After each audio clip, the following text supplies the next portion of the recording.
मेरा नाम है हरिया। मैं काम करता हूँ बहुत बढ़िया, खाता हूँ खाना और रोज गाता हूँ गाना। अरे यार, आज तो बहुत देर हो गई। इस खतरनाक जंगल को देखकर तो मेरे हाथ पैर ठंडे हो गए हैं। अगर मैं वक्त पर गांव नहीं पहुंचा तो मालिक बहुत नाराज हो जाएंगे। तभी हरिया को एक आवाज सुनाई देती है। सुनिए हरु जी। अरे, ये आवाज किसने दी? तभी हरिया को सामने कुछ दूर एक औरत खड़ी दिखाई देती है। अरे भाई, ये औरत अकेली इतनी रात को इस जंगल में क्या कर रही है? चलकर पूछना पड़ेगा। फिर हरिया अपनी बैलगाड़ी उस औरत के सामने लाकर रोक देता है और उससे पूछता है। अरे सुनिए, आप इतनी रात को इस खतरनाक जंगल में अकेली क्या कर रही हैं? तभी वो औरत मीठी आवाज में कहती है। अरे हरु जी, आप आ गए। मैं कब से आपका इंतजार कर रही थी। वैसे तो यहाँ से काफी लोग गुजर चुके हैं, लेकिन मैं खास आपका इंतजार कर रही थी। अच्छा, तुम सच कह रही हो? मुझे तो यकीन नहीं हो रहा है। वो क्या है ना, आज तक किसी ने मुझसे इतने प्यार से बात नहीं की। हाँ हाँ हरु जी, मैं सच कह रही हूँ।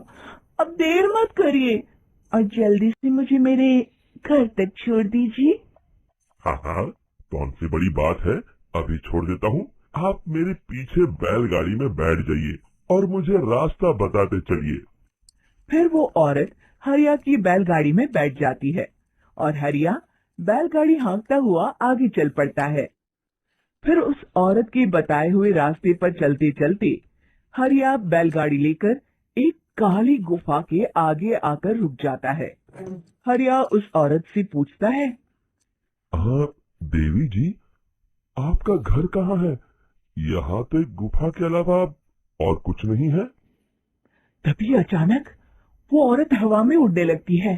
देखते ही देखते उसका सुंदर रूप एक डरावनी चुड़ैल में बदल जाता है और वो जोर जोर से हंसती है। अरे गुम निकला। तो बड़ी आसानी से मेरी बातों में आ गया। अरे मर गया रे, ये तो एक चुड़ैल है। हे भगवान बचा ले, ये तो बड़ी डरावनी दिखाई दे रही है। और फिर अगले ही पल हरिया की बैलगाड़ी में रखा सारा सामान हवा में उड़ता हुआ उस काली गुफा के अंदर चला जाता है और वो चुड़ैल भी उस गुफा के अंदर जाकर कहीं गायब हो जाती है। हरिया ये नजारा देख बुरी तरह घबरा और परेशान हो जाता है। अरे, ये चुड़ैल तो मेरा सारा सामान लेकर गुफा में गायब हो गई। अब क्या होगा? अगर मैं गांव खाली हाथ गया तो मालिक मेरी अच्छी खबर लेंगे। मेरी इस बात का कोई यकीन भी नहीं करेगा। फिर आखिर वही हुआ। हरिया के मालिक चंपक सेठ को हरिया की किसी भी बात पर रत्ती भर भी यकीन नहीं हुआ। चंपक सेठ को लगा हरिया झूठ बोल रहा है और उसने ही लालच में आकर सारा सामान हड़प कर लिया है। फिर हरिया को बेईमान समझकर चंपक सेठ उसे काम से निकाल देता है। अगले दिन अपनी दुकान में परेशान बैठा चंपक सेठ गुस्से में बड़बड़ाता है। अरे, दुकान में तो सामान बिल्कुल भी नहीं है। अब मुझे ही शहर जाकर सामान लाना होगा। फिर वो अपनी बैलगाड़ी लेकर शहर चला जाता है। शहर से सामान लेकर जब चंपक सेठ वापस गांव लौट रहा होता है, तभी उसे एक आवाज सुनाई देती है। चंपक जी, ओ चंपक जी। अरे, ये तो कोई मेरा नाम लेकर मुझे पुकार रहा है। फिर उस रास्ते में वही औरत खड़ी दिखाई देती है। फिर क्या था, हरिया की तरह चंपक सेठ भी उस औरत के पास अपनी बैलगाड़ी लेकर जाता है और वो भी उसकी चिकनी चुपड़ी बातों के मुंह जाल में फंस जाता है। फिर चुड़ैल उसे भी अपनी गुफा तक ले जाती है और उसका सारा सामान लेकर गुफा में गायब हो जाती है। बेचारा चंपक सेठ लाचार होकर खाली हाथ गांव लौट आता है। फिर ये उस जंगल में रोज की बात हो जाती है। जो कोई भी शहर से कुछ लेकर गांव की तरफ लौटता, वो चुड़ैल उसे बेवकूफ बनाकर उसका सारा सामान लेकर गुफे में गायब हो जाती। एक दिन हरिया एक लकड़हारे को उसी जंगल की तरफ जाते हुए देखता है। फिर हरिया उसे रोकते हुए कहता है, अरे भाई, क्यों अपनी मौत को दावत दे रहे हो? मेरी बात मानो, आगे जंगल में मत जाओ। वहाँ एक बड़ी भयानक चुड़ैल रहती है। लकड़हारा हरिया की बातों को नजरअंदाज करते हुए कहता है, अरे भाई, मुझे पहले ही बहुत देर हो चुकी है। मुझे जाने दो भाई। शाम तक लकड़ियां काट कर शहर के बाजार में बेचना है। तुम अपनी ये कहानी किसी फुर्सत में बैठे इंसान को सुनाओ। अब मैं तो चला।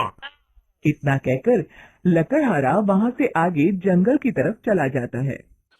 फिर अगले दिन गांव के मुखिया के घर के बाहर बहुत सारे लोग जमा हो जाते हैं। तभी हाथ में कुल्हाड़ी लिए खड़ा लकड़हारा कहता है, अरे मुखिया जी, अब आप ही हमें बचाइए उस जंगल वाली चुड़ैल से। हमारा सारा काम तो शहर से ही होता है। अरे मुखिया जी, उस चुड़ैल की वजह से तो मैं पूरी तरह बर्बाद हो गया हूँ। हम सबको मिलकर उस चुड़ैल का कोई इलाज करना पड़ेगा।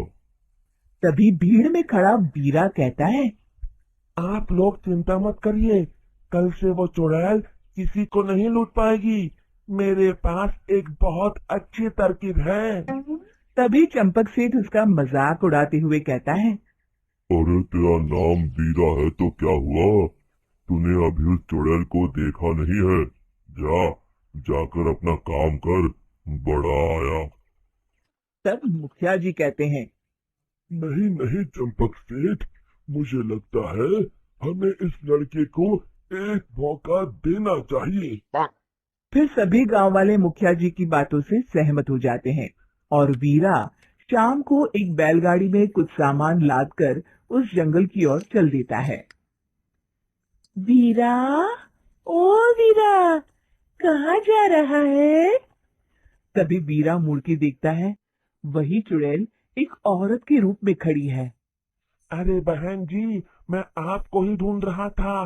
देखिए, मैं आपके लिए क्या लाया हूँ। अरे वाह, तो खुद मेरे लिए इतना सामान लाया है। तू ही अकेला गांव में समझदार है। जरा देखो, मैं भी खोल के बड़े भूख। जैसे ही चुड़ैल उस सामान पर से कपड़ा हटाती है, एक भगवान शिव की तेज रोशनी उसके अंदर मूर्ति से निकलती है और चुड़ैल अपने असली रूप में आकर जलने लगती है।